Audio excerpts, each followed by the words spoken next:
Subscribe कीजिए आपके अपने चैनल को, उसके बाद नोटिफिकेशन के लिए बेल आइकन दबाइए ताकि इसी तरह से आपको वीडियो प्राप्त होती रहे। धन्यवाद। हर हर महादेव, जय माता दी। प्रिय दर्शकों, कैसे हो आप लोग? उम्मीद करता हूँ कि आप अच्छे होंगे, स्वस्थ होंगे और खुशहाल ज़िंदगी जी रहे होंगे। और ये मैं हमेशा प्रभु से आपके लिए प्रार्थना भी करता हूँ, करनी भी चाहिए कि आप सब अच्छे हों, स्वस्थ हों, खुशहाल हों, आपका जीवन खुशहाली भरा हो, समृद्धि भरा हो, आपके जीवन में कोई कष्ट कोई परेशानी ना आए, यही हमारी कामना है। तो एपिसोड पसंद आए तो आप लाइक कर दीजिएगा, आपका धन्यवाद। तो आप सब्सक्राइब कर लीजिएगा ताकि इसी तरह से आपको वीडियो प्राप्त होती रहे और आपको निःशुल्क कुछ भी आपके जन्म कुंडली से संबंधित पूछना है। दूसरी चीज़, स्वपन ज्योतिष में अगर आपकी रुचि है, अंक ज्योतिष में आपकी रुचि है, तो आप सब्सक्राइब कर लीजिएगा। तो देखिए, आज प्रथम तो कुछ प्रश्न, अंक ज्योतिष की भी बात। अंक ज्योतिष की बात इसलिए कि आपके मन में हमेशा ही प्रश्न उठता है कि आज का शुभ अंक हमारे लिए क्या रहेगा। देखिए, अंक जो हैं ये ग्रहों पर आधारित, नक्षत्रों पर आधारित है। कोई भी ग्रह जब कमज़ोर होता है तो उसका अधिकार क्षेत्र में आने वाला अंक भी कमज़ोर होता है, उसका प्रभाव नहीं रहता है। मान लीजिए राहु है, प्रभाव उसका बिल्कुल कम है, मान लीजिए मृत है, वृद्धावस्था में वर्तमान में है, तो ये 4 अंक पर अपना प्रभाव रखता है और 4 अंक प्रभाव नहीं देगा। क्यों? क्योंकि ये खुद ही उस अवस्था में नहीं है। राहु वर्तमान में हमेशा नहीं, ये तो बदलते ही रहते हैं।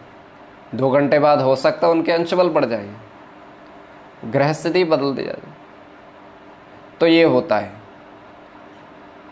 तो कई बार गुरु मान लीजिए पूर्ण अवस्था में है, यौवन अवस्था में है, तो 3 अंक पर इनका अधिकार है, और उधर से शुक्र भी अपनी पूर्ण अवस्था में है और 6 अंक पर इसका अधिकार है, और दोनों हैं शत्रु, गुरु और शुक्र दोनों शत्रु। अब 3 और 6 मान लीजिए दोनों का प्रभाव रहता है। 3 पहले आएगा कई बार। क्यों?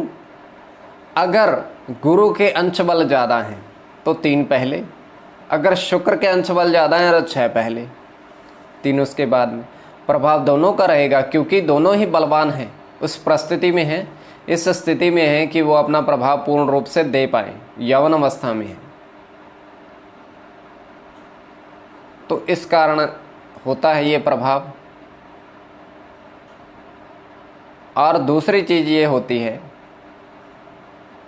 कि आप, प्रश्न दूसरा ये भी उठता है कि हमने प्रभाव 4 अंक या 1 अंक का प्रभाव देखना चाहा पर हमें सफलता नहीं मिली। पर उसमें ये होता है कि पूर्ण रूपेण गणना करनी होती है कि कौन सा ग्रह अब प्रभाव में है, कौन सा ग्रह प्रभाव में नहीं है, कौन सा ग्रह कब प्रभाव में रहेगा, कब नहीं रहेगा। तो ये गणना इस प्रकार होती है। तो आप सब्सक्राइब कर लीजिएगा ताकि इसी तरह से आपको वीडियो प्राप्त होती रहे। अब बात करते हैं, एक प्रश्न आया था अंजन कुमार जी का।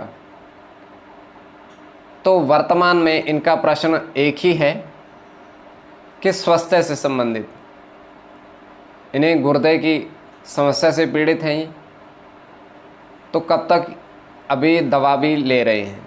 तो ग्रह स्थिति के अनुसार देखिए, 6ठ भाव में ऐसी स्थिति बनी हुई है। 6ठा भाव रोग, रिपु और ऋण का होता है। रिपु मतलब शत्रु। तो आप पर कर्ज की स्थिति भी आने वाले समय में बन सकती है। शत्रु पक्ष मजबूत रहने वाले हैं और बीमारी आपको ये पकड़ रखी है। उपाय करिएगा, एक ही उपाय है, हनुमान जी की शरण में जाइएगा, बजरंग बाण का पाठ आप नित्य प्रति करिएगा, समय है तो सुंदरकांड का पाठ आप अवश्य करिएगा, उनके चरणों में नतमस्तक होइएगा, क्योंकि मंगल ऐसी स्थिति में बैठे हुए हैं, तो आपको अवश्य ही ये कार्य करना है। तो चलिए अब हम आपको स्वप्न बताते हैं। तृतीय पहर का 1:48 समाप्ति का समय। तो हम देख पा रहे हैं कि 3 थाली साधुओं के आगे परोसी हुई है और उसमें 2-2 लड्डू पड़े हुए हैं। 3 थाली साधुओं के आगे और उसके आगे 2-2 लड्डू पड़े हुए हैं। तो ये कल्पना मात्र होता है, आगे आपकी दृष्टि के ऊपर किस दृष्टि से देख रहे हो। तो वो दोनों 3 साधुओं ने सारे लड्डू 2-2 लड्डू ग्रहण कर लिए हैं और जाते वक्त वो कह रहे हैं कि 15 तारीख को भंडारा था, फिर 19 को है, 26 को भंडारा था। 15, 19, 26 इन 3 तारीखों को भंडारा था और फिर इस स्थिति में इस अगले महीने भंडारा होगा। तो ये उन्होंने वचन किया। ये हमारा पूर्ण स्वप्न। तो आप सब्सक्राइब कर लीजिएगा। धन्यवाद।